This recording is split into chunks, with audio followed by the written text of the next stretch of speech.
Hello, friendos. Welcome back to another exciting episode of Frosty Reacts. I guess that's what I'm going to call it from now on. But as you guys know, the newest trailer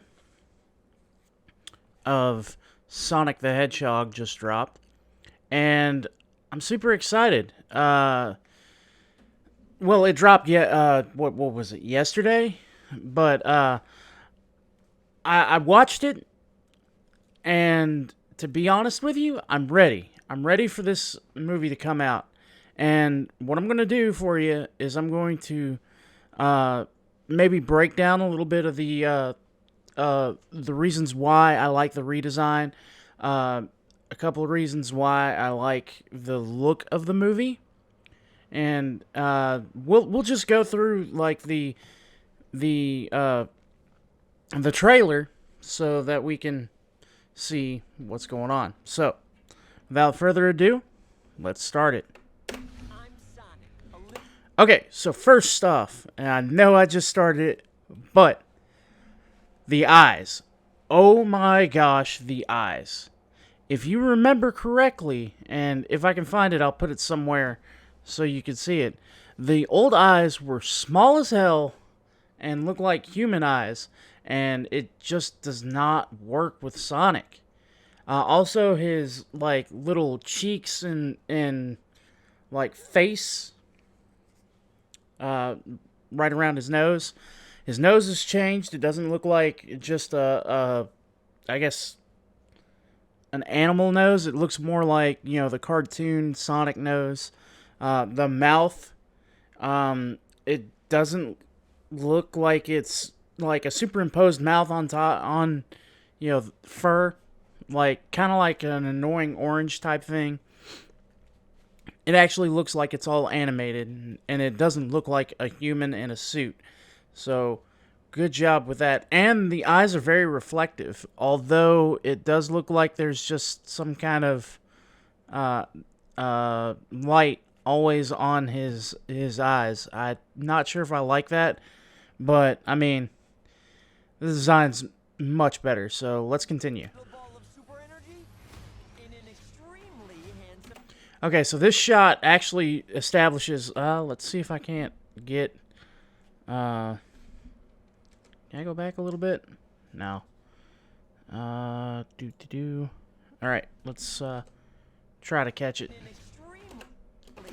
There we go, right there. So we see his full stature right here, right? And it doesn't look like he's got muscles right here. It looks like he's got a little bit of tone right here, but it still looks more cartoony. And the ears, oh my gosh, making them big, making them...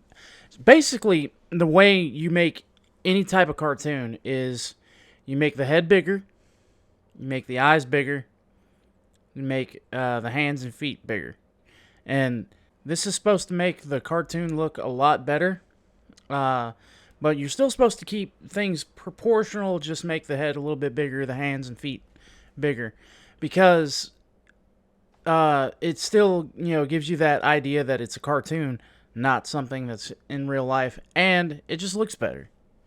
It makes it look a little bit cuter. And Sonic looks hella cute in this, and I love it. So let's continue. By the way, for those of you who have never seen Sonic and don't know what Sonic is, this area that he's running around in right here, it's Green Hill Zone, the first ever level in Sonic the Hedgehog. So that's awesome, and they recreated it perfectly. So I'm not sure if this is supposed to be like Angel Island or not. I don't think Green Hill's on Angel Island. I don't know.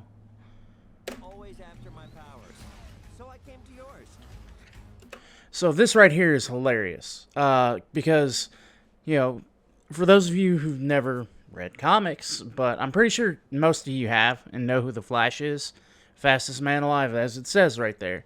He uses the Speed Force to be able to run extremely fast. So there's a definite parallel between him and Sonic, and I'm just noticing like the fuzz on his glove. That's real interesting.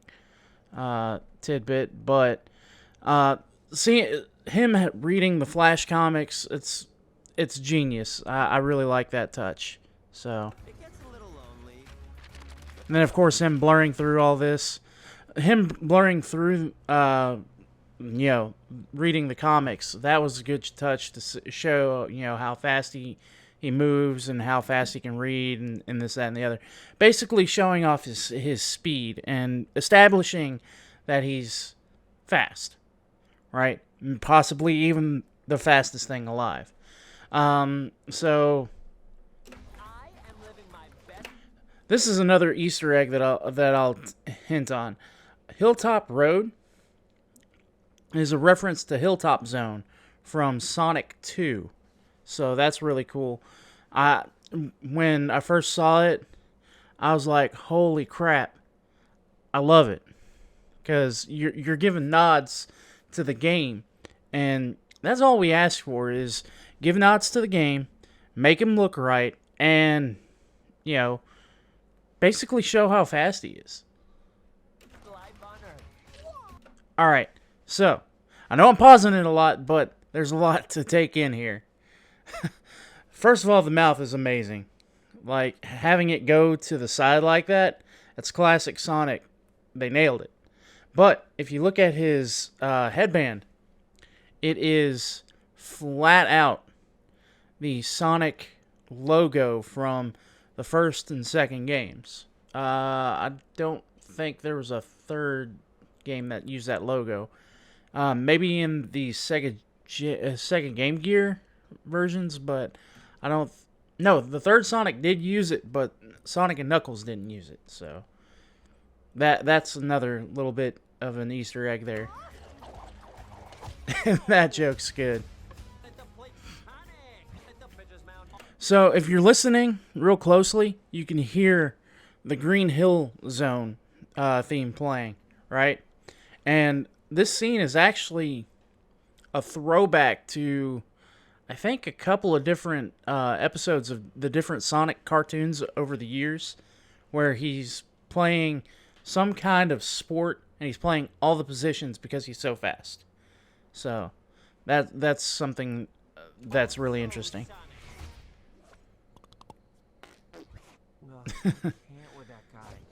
That's a cheesy joke, but I love it. And then there's the intro to Green Hill Zone. So right here is the shot that made a million memes. I know it's a little blurry because I stopped it at the wrong time. I should have stopped it earlier, but we'll let it slide for right now. But this is the shot that makes a million memes, right? So if you remember earlier, it looked like he had real teeth, and yeah, nah, that was fucking weird. So that alone killed the movie. Seeing this again, because I'm guessing they wanted to show a difference between the old design and the new design, so this was perfect to show that, and I'm glad that they did that. Alright, so let's move on. Why are you hiding out in my garage? They're coming for me! If they steal my power, they could conquer the universe. So, that little shot right there, let's see if I can't go back real quick. Yeah, see there. Okay, so the rings are. I love that. They changed the stars to rings, so that's great. And then I paused that perfectly. So if you look at this is the Sega logo. So it's zoomed in. We could see a bunch of different things. We could see the Dreamcast logo, Sega Saturn logo, a couple of different games. One of them's even Persona 5, one of my favorite games of all time. They didn't develop Persona, but they published Persona, so that was good. And you can see even right here, you can see Sonic and Knuckles. No, wait, that's Sonic 3. It might be Sonic 3 and Knuckles. Who knows? But you can see Sonic 3 right here. You can see one of the more modern Sonics right here. See how the face is right here? That's what they needed to nail. And yes, they got the color wrong on his arms, but I'm not gonna dock him points for that, because I think that might be a little bit more distracting for some people. But here's Persona 5, Panzer Dragoon, I think is what that one is. And I don't know if there's any others that I recognize. Oh, there's more Sonic. Yeah. Puyo Puyo right here. Sega Saturn and Sega Dreamcast. And then I think that was when they revealed Sega Saturn right there. That looks like a Sega Saturn controller to me, but I could be wrong. But anyway, let's continue. I just wanted to stop it and maybe catch this in passing. I didn't really mean to stop it right here, but that's perfect. Why are you hiding out in my garage? They're coming for me. If they steal my power, they could conquer. So right here is where it actually kind of makes him stand out as a cartoon. It's a little iffy with that shot, but you know what? I'll take it.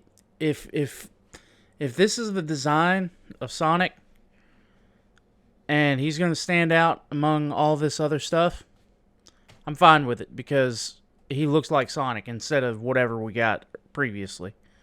So let's go. You have to help me. No, I don't. Please, it's life or death.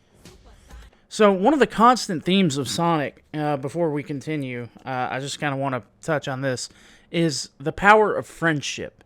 Like, the power of friendship is like Sonic's bread and butter.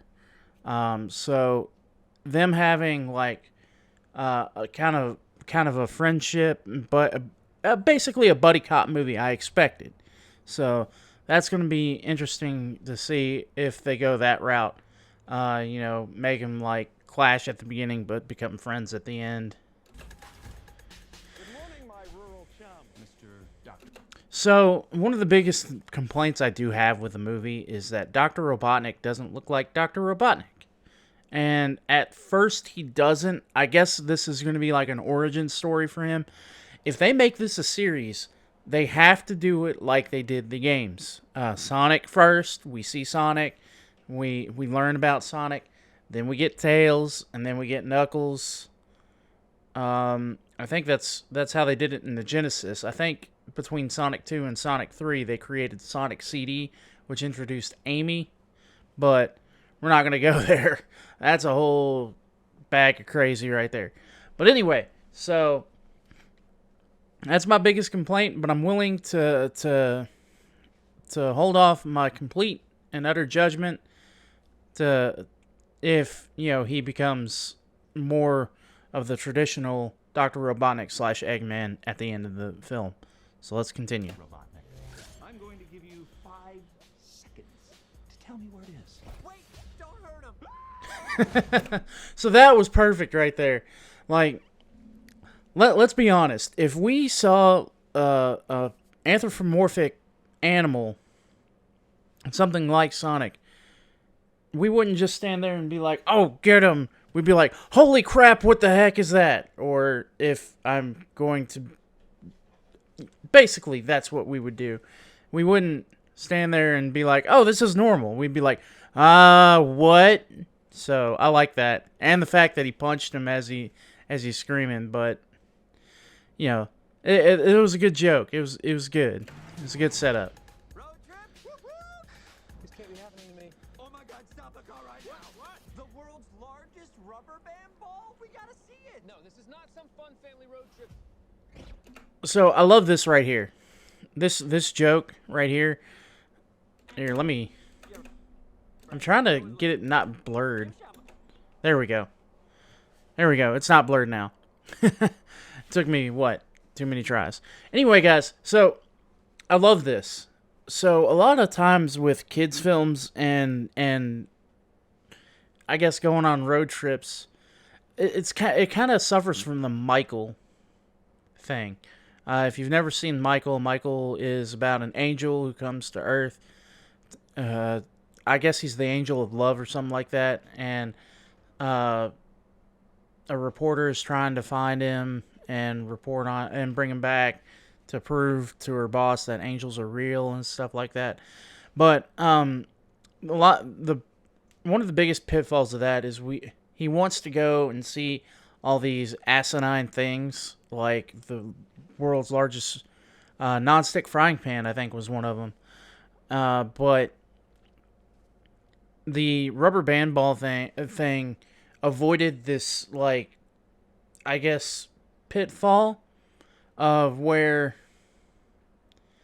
they want to go see it, and then they go see it, and it just eats up time to make the movie longer. I like how they did it here, where he just goes off on his own, goes and sees it, and comes back, and it's just like, yeah, it wasn't that great. So I like how they're subverting some things right here. So that's good. That's cool, though. I love that. Whatever this creature is, That's interesting. I'm going to uncover the source of its power. Yeah, hey.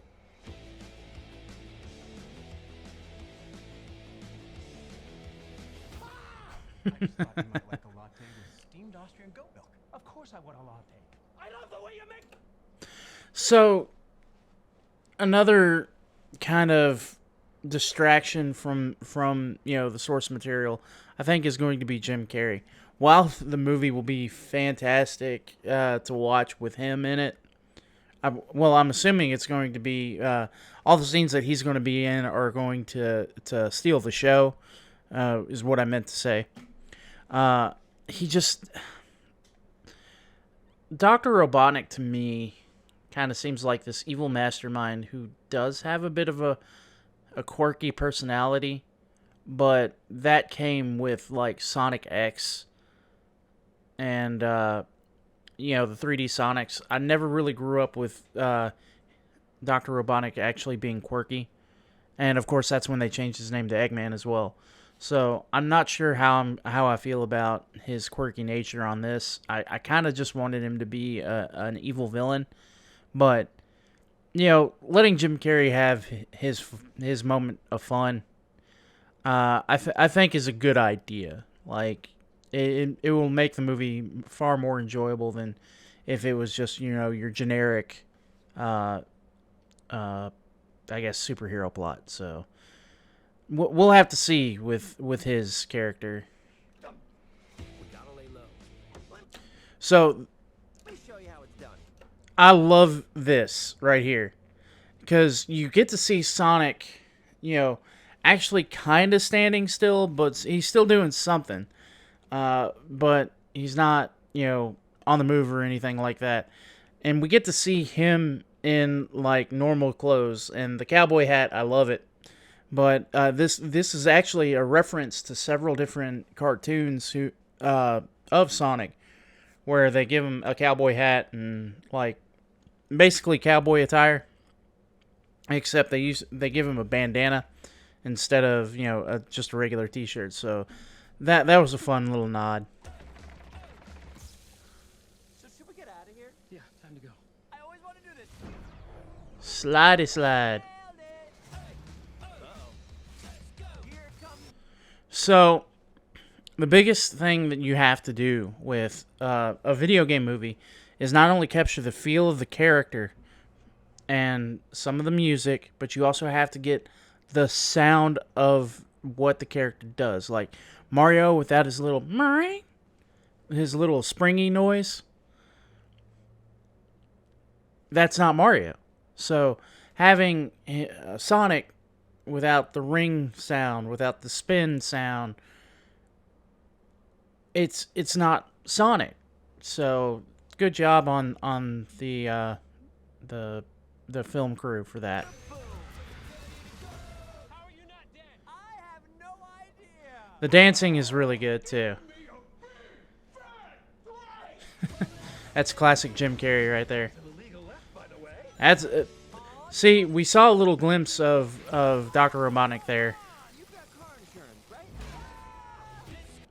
So this right here, where he has the goggles and he pulls it down, that's good. I like it. It's showing him becoming what we all know him to be. So I like that. Why would you throw your life away for this silly little alien? Good time. He's my friend. Let's go. As I said, Sonic with friendship. And I'm using it to protect Again with the friendship theme.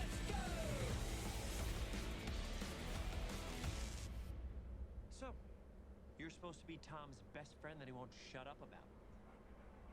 Well, I don't see the appeal. That is very gross. Let's go. So that last scene with him and the dog, I love it because you know, in the comic book and in the Sat AM show, he had a dog, and his name was Mutt. They called him Muttski all the time. It's a '90s thing to add ski at the end of something. But anyway, so that's probably a throwback to that. I don't 100% know just yet, but from what we've seen from this trailer, I'm actually kind of excited about the movie. Unironically this time. Like, originally I was ironically excited for the movie so I could just, you know, rip it a new one and just be you know, ready to just shit all over it whenever I come out with a review for it. But, you know, I'm actually excited for this this movie. And I think it's going to be a good time. I don't think it's going to be Oscar-worthy material or, you know, a contender for like the best picture. But I'm genuinely ready to see what this has in store for us. So that's my breakdown and analysis of the trailer.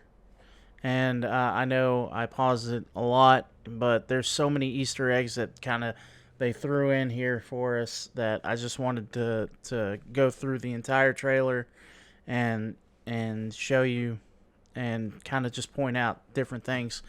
But I'm excited. I want to know what you guys think of the movie. So definitely go down to the comment section below. Let me know what you guys are looking forward to, if you're looking forward to this movie at all. And just make sure that you leave a like and a comment, and I'll try to get back to you. And maybe you could point out something that I may have missed. I think there was like one or two things that I did miss, but they're not references to anything Sonic related. But anyway, guys, thanks so much for watching, and don't forget to stay frosty.